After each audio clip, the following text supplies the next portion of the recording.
and New Hope. So I'm in New Hope for this next project. I'm here to map out the town. It's gonna be a lot of fun stuff to see. It's a very artsy little town here in Pennsylvania. I'll show you what I'll see. If you ever find yourself in Bucks County, Pennsylvania, don't miss out on visiting New Hope. New Hope is a quaint little town that lives along the Delaware River right on the other side of its sibling, New Jersey's Lambertville, which is also a cute town worth visiting.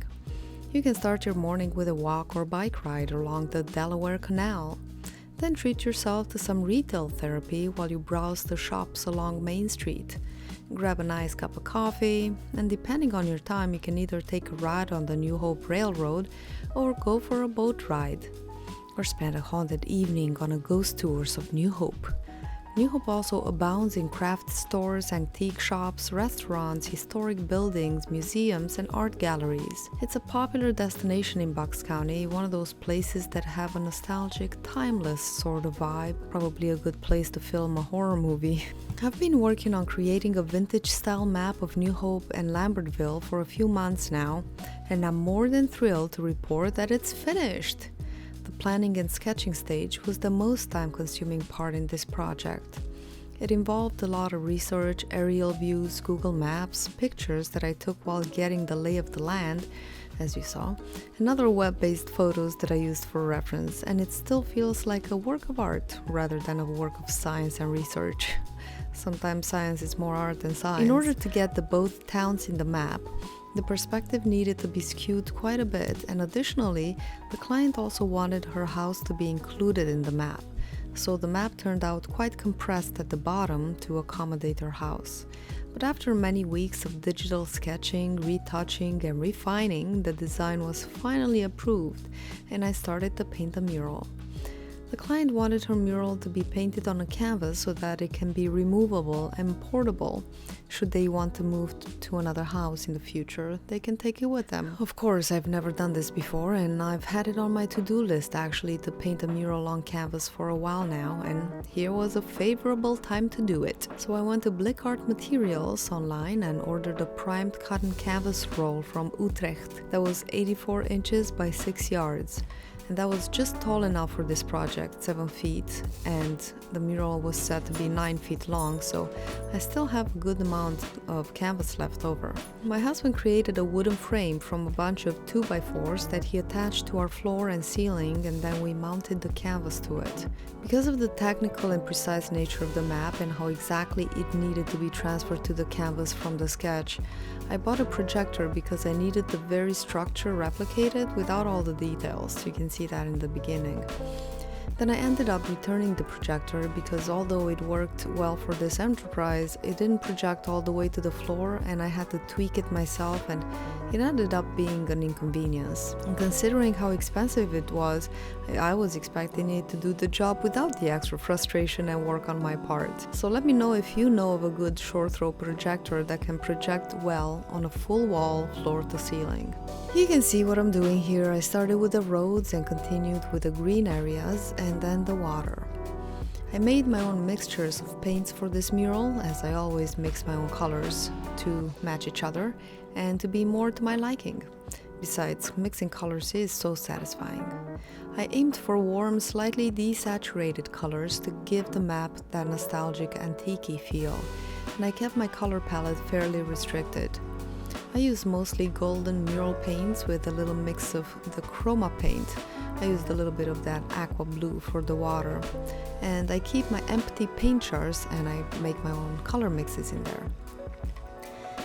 Then I started painting in the houses, an effortless and speedy process, which you can see in one of my YouTube live streams on Fridays if you're into just chilling while someone tries to paint well to the detriment of their speech performance.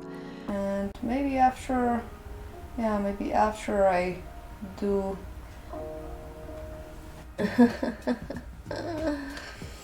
New Hope and Lambertville are connected by the New Hope and Lambertville Bridge. Halfway through the bridge, there is the line between the states of Pennsylvania and New Jersey, so you can have a foot in both at the same time and feel a sense of accomplishment that ordinary living rarely provides.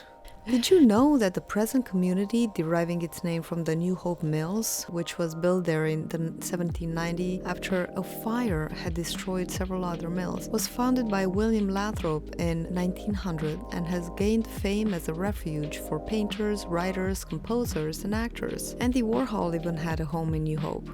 Well, I thought that was an interesting fact. Since the light in the client's house is coming from the left, where the room has some large windows, I established the light source in my painting also on the left side. So all the left-facing house walls are bathed in light, giving the painting it a touch of dimension. Got some other little details painted in, like some trees with their cast shadow. Then at the very end I decided to give them some highlights as well. A little boat, gigantic boat, some of the sidewalks and parking lots, fish in the water and little cute bubbles. You know that I have a weakness for bubbles. I highlighted some of the businesses by giving them their own little ribbons with their names on them.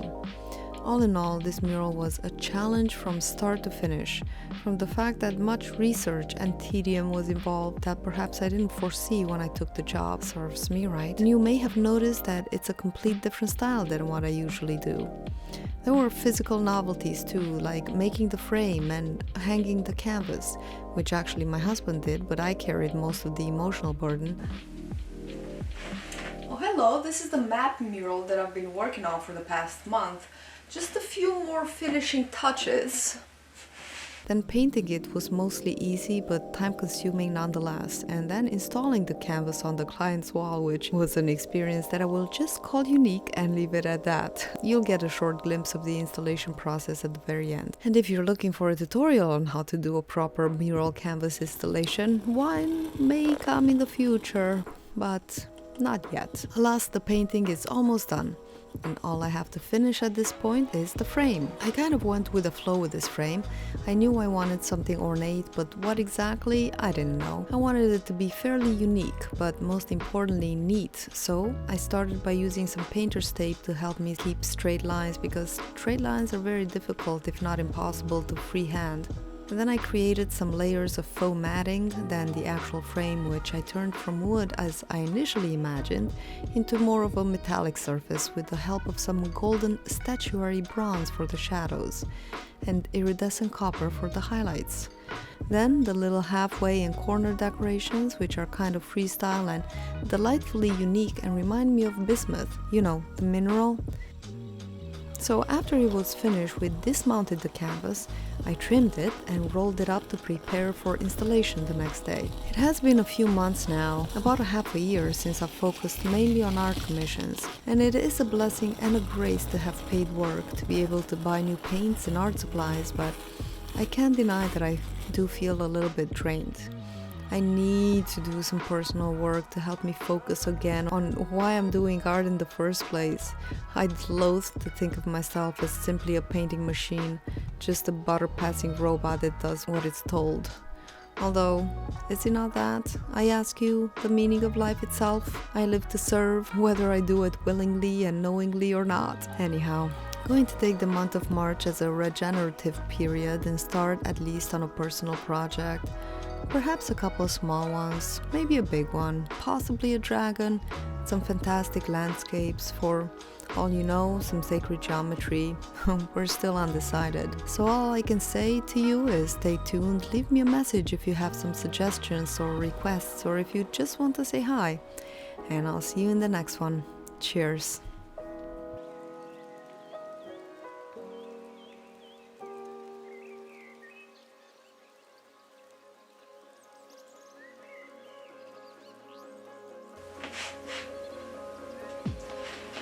Hello, this is the map mural that I'm with. Oh, hello, this is the mural. Oh, hello, this is the map. Oh.